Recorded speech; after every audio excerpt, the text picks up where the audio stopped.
வங்கக்கடலில் வரும் 26ஆம் தேதி புயல் உருவாகவிருப்பதாக சென்னை வானிலை ஆய்வு மையம் அறிவிப்பு ஒன்றை வெளியிட்டிருக்கிறது. மேலும் விவரங்களை செய்தியாளர் தாயுமானவன் வழங்க கேட்கலாம். தாயுமானவன் வணக்கம். சென்னை வானிலை ஆய்வு மையம் என்ன தெரிவித்திருக்கிறது? முழு தகவலை சொல்லுங்க.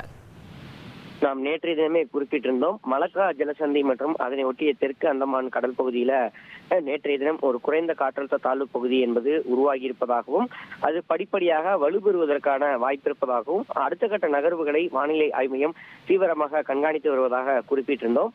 இந்த ஒரு சூழல் தான் நேற்றைய தினம் உருவாகி இருந்த அந்த காற்றழுத்த தாழ்வு பகுதி என்பது இன்று காலை நிலவரப்படி ஆழ்ந்த காற்றழுத்த தாழ்வு பகுதியாக காலை 5:30 மணி நிலவரப்படி வலுவடைந்திருக்கிறது. இது மேற்கு வடமேற்கு திசையை நோக்கி நகர்ந்து தென்கிழக்கு வங்கக்கடல் மற்றும் அதனை ஒட்டிய தெற்கு அந்தமான் கடல் பகுதியில வருகின்ற 24ஆம் தேதி காற்றழுத்த தாழ்வு மண்டலமாக தீவிரமடைய வாய்ப்பு இருப்பதா வானிலை ஆய்வு மையம் தகவலை வெளியிட்டிருக்கிறாங்க. மேலும் இது மேற்கு வடமேற்கு திசையை நோக்கி நகர்ந்து 26ஆம் தேதி தென்கிழக்கு வங்கக்கடல்ல ஒரு புயலாக மாற வாய்ப்பு இருப்பதா இந்திய வானிலை ஆய்வு மையம் இதுல குறிப்பிட்டிருக்கிறாங்க. இது புயலாக மாறக்கூடிய ஒரு சூழல்ல இதற்கு ஐக்கிய அமீரகம் வைத்திருக்கக்கூடிய சென்யார் என்ற பெயர் என்பது இந்த புயலுக்கு வைக்கப்பட இருப்பதாக தகவல் என்பது வெளியிடப்பட்டிருக்கிறது. புயலாக மாறக்கூடிய பட்சத்துல இந்த பெயர் என்பது வைக்கப்பட இருக்கிறது. இந்த நிலையில தான் நவம்பர் 26 மற்றும் 27 ஆகிய தேதிகள்ல அந்தமான் நிக்கோபார் தீவுகள்ல சில இடங்கள்ல கனமழை பெய்ய வாய்ப்பு இருப்பதாகவும் தெற்கு அந்தமான் கடல் மற்றும் அதனையொட்டி நிக்கோபார் தீவுகள்ல நவம்பர் 23ஆம் தேதி மணிக்கு 35 முதல் 45 கிலோமீட்டர் வேகத்திலும் இடையிடையே 55 கிலோமீட்டர் வேகத்திலும் பலத்த காற்று வீசக்கூடும் எனவும் காற்றின் வேகம் படிப்படியாக அதிகரிக்கும் எனவும் 24 மற்றும் 25 ஆகிய தேதிகளில் மணிக்கு 45 முதல் 55 கிலோமீட்டர் வேகத்தில் காற்று வீசக்கூடும் எனவும் இடையிடையே 65 கிலோமீட்டர் வேகத்தில் வீசக்கூடும் என கணிக்கப்பட்டிருக்கிறது. கடல்ல இருப்பவர்கள் 25ஆம் தேதி வரை தெற்கு அந்தமான் கடலையும் 24 முதல் 27ஆம் தேதி வரை தென்கிழக்கு வங்கக்கடல் மற்றும் 26ஆம் தேதி முதல் தென்மேற்கு வங்கக்கடல் மற்றும் அதனை ஒட்டிய மேற்கு வங்கக்கடல் பகுதிக்கு செல்வதை தவிர்க்க வேண்டும். கடலுக்குள் இருப்பவர்கள் மீண்டும் கரைக்கு திரும்புவதற்கு வானிலை ஆய்வு மையத்தின் தரப்புல வலியுறுத்தப்பட்டிருக்கிறார்கள். தொடர்ந்து இந்த காற்றினுடைய வேகம் என்பது கண்காணிக்கப்பட்டு வருவதாகவும் வங்கக்கடலில் உருவாகி இருக்கக்கூடிய இந்த ஆழ்ந்த காற்றழுத்த தாழ்வு பகுதி நகர்வுகளை பொறுத்து புயல் எங்கு கரையை கடக்கும் என்பது தொடர்பான விவரங்கள் எல்லாம் அடுத்தடுத்த நாட்களில் தெரிய வரும் என எதிர்பார்க்கப்படுகிறது.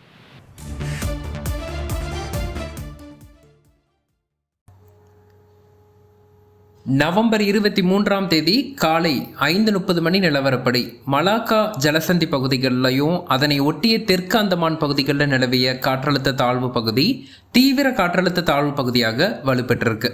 இந்த சூழலில் இந்த தாழ்வு பகுதி தமிழகத்திற்கு அப்பால் 1200 கிலோமீட்டருக்கு தொலைவில் தான் நிலவுது என்ற சூழலில் இலங்கையை ஒட்டிய குமரிக்கடல் பகுதிகளில் மற்றொரு காற்று சுழற்சி நீடிக்கிறது. இந்த காற்று சுழற்சியுடன் இணைந்த காற்றழுத்த தாழ்வு நிலை மன்னார் வளைகுடா மற்றும் இலங்கை வரைக்கும் நீடித்து காணப்படுவதையும் பார்க்க முடிகிறது.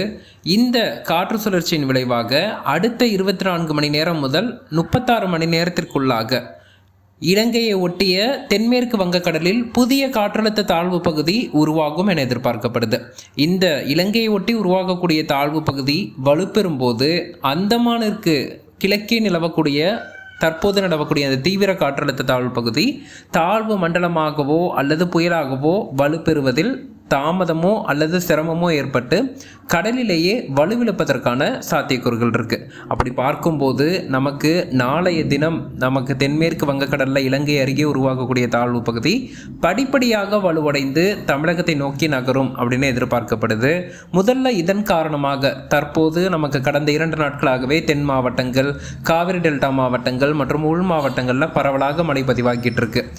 இப்போது தாழ்வு பகுதியாக இது வலுப்பெறுவதன் காரணமாக இன்றும் நாளையும் நவம்பர் 23 மற்றும் 24 ஆகிய 2 நாட்கள் தென் மாவட்டங்களான கன்னியாகுமரி, திருநெல்வேலி, தூத்துக்குடி, ராமநாதபுரம், தென்காசி உள்ளிட்ட மாவட்டங்களில் பரவலாக அநேக இடங்களில் கனமழை எதிர்பார்க்கலாம். ஒரு சில இடங்களில் மிக கனமழைக்கும் வாய்ப்புகள் இருக்குது. குறிப்பாக நமக்கு மேற்கு தொடர்ச்சி மலையோர பகுதிகள் மற்றும் திருநெல்வேலி, தென்காசி மாவட்டத்தின் கன்னியாகுமரி மாவட்டங்களின் மலையோர பகுதிகளில் ஓரிரு இடங்களில் அதீத கனமழை வாய்ப்புகள் இருக்கு இன்றும் நாளையும்.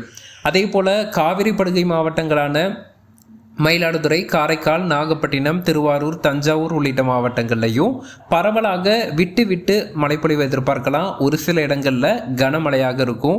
நாகப்பட்டினம், திருவாரூர், மயிலாடுதுறை, கடலூர் போன்ற மாவட்டங்களின் கடலோரத்தின் ஓரிரு இடங்களில் மிக கனமழைக்கும் வாய்ப்புகள் இருக்குது.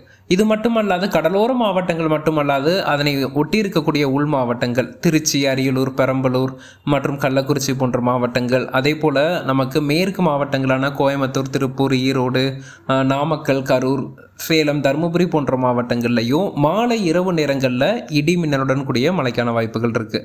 தெற்கு உள் மாவட்டங்களான மதுரை, விருதுநகர், தென்காசி, தேனி போன்ற மாவட்டங்கள் மற்றும் சிவகங்கை போன்ற மாவட்டங்கள்லையும் மாலை இரவு நேரங்களில் இடி மின்னலுடன் கூடிய மழைக்கான வாய்ப்புகள் இருக்குது. இலங்கை அருகே உருவாகக்கூடிய தாழ்வு பகுதி உருவான பின்பு எப்போது இது தாழ்வு மண்டலமாக மாறும், இது புயலாக மாறுமா என்பதெல்லாம் தொடர்ச்சியாக நமக்கு ஒரு தெளிவான ஒரு நிலவரம் தெரிய வரும். தற்போதைய சூழலில் அந்தமான் அருகே நிலவக்கூடிய தாழ்வு பகுதி புயலாக மாறுவது என்பது கேள்விக்குறியான ஒன்றுதான். ஏனென்றால் இலங்கை அருகே நீடிக்கக்கூடிய காற்று சுழற்சி தாழ்வு பகுதியாக வலுப்பெற இருக்கு. இது போன்ற ஒரு நிலை கடந்த ஆண்டுகளில் நிறைய முறை ஏற்பட்டிருக்கு. குறிப்பாக ஒக்கி புயலின் போதும் இதே போன்ற ஒரு நிலை தான் காணப்பட்டது. இலங்கை அருகே நீடித்த தாழ்வு பகுதியை கணினி சார்ந்த தரவுகள் அதை பெரிதாக காண்பிக்கல. அந்தமான் அருகே மற்றொரு தாழ்வு பகுதியை புயலாக வலுப்பெறுவது போல காண்பித்துவிட்டு ஒக்கி திடீரென உருவானது. அதே போன்ற ஒரு சூழல் தற்போதும் உருவாகி வருவது போல தெரிகிறது. ஆனால் ஒக்கி அளவிற்கு தீவிரமான புயலாக இப்போ இலங்கை கிட்ட இருக்கக்கூடிய தாழ்வு பகுதி உருவாக போறதில்லை. இது ஒரு சாதாரண மழைப்பொழிவை கொடுக்கக்கூடிய நிகழ்வாக தான் இருக்க போது. இதில் இலங்கை அருகே இருக்கக்கூடிய தாழ்வு காற்று சுழற்சி படிப்படியாக வலுவடைகிறதா அல்லது அந்தமான்ல இருக்கக்கூடிய தாழ்வு பகுதி வலுப்பெற்று நகர தொடங்குதா என்பதெல்லாம் நம்ம வரக்கூடிய நாட்களில் பார்க்கலாம்.